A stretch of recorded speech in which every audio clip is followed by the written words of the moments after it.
Welcome to Hotline TV, everyone. I'm Amy Walter. And I'm John Mercurio. John McCain's tour of Forgotten America hit a bump in the road today, actually two, when National Journal's Ron Brownstein and the Washington Post's John Wiseman matched McCain's rhetoric with his record. He wants to talk about the economy, but he still has to walk the line with President Bush. Amy, do you think McCain, after this tour is over, is going to regret some of the things that he laid out? No, but I'm sort of regretting wearing this now. You look. Did you go for a job interview? I did. I had a job interview this afternoon. Were you going to nice. tell Wish me me that? luck. Wish me luck. All right. Yeah. Well, It'll be speaking fun. of jobs, It'll be good. do you see this transition? That Nice. I'm going to pretend that you didn't say that. What I'm thinking is this, which is the conventional wisdom right now seems to be that John McCain is having a great old time here, having his alone time. Sure. Right? Democrats beating each other up. He gets to go do this tour. He gets to look like message compassionate. I care. I'm talking to Hurricane Katrina survivors. It's never going to happen under my watch. I'm not George Bush. Yes, the economy's in a recession. Read, I'm not George Bush. No, things aren't better off. Read, I'm not George Bush. And then you go back to the record and you find out that his economic policies very similar to George Bush. Right. I think he can play this off right now, but how does he walk? This is where the very difficult question becomes, which is, yes, Democrats have their flaws, and we all know what they are because they've been on display now, and they continue to be on display. McCain's are there, but nobody's had to shine a light on them.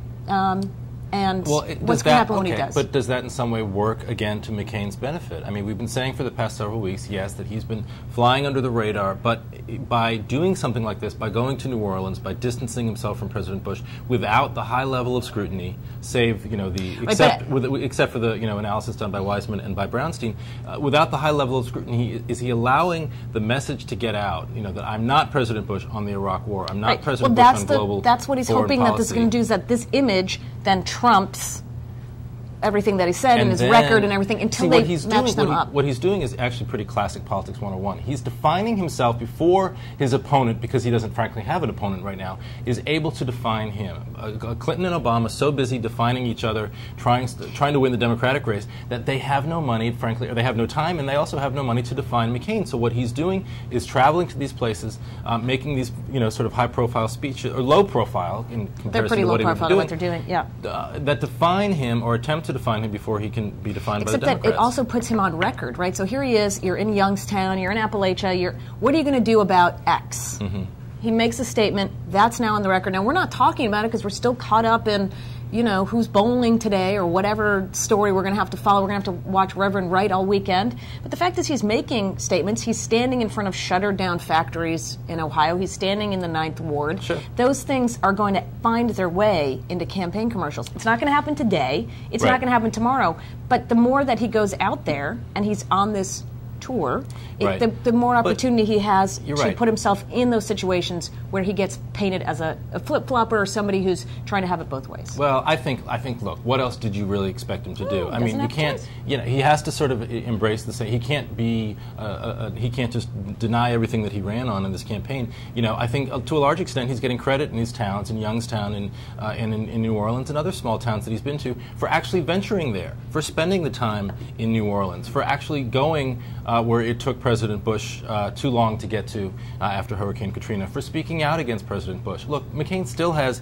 issues with the conservative base of his party. The conservative base of his party loves President Bush. 75% of those conservatives so how does he love do him. that? So by going out criticizing Bush on Iraq, on Katrina, he's really hitting some hot-button issues that could alienate those conservatives. If he thinks he's locked up the conservatives at this point, he's wrong.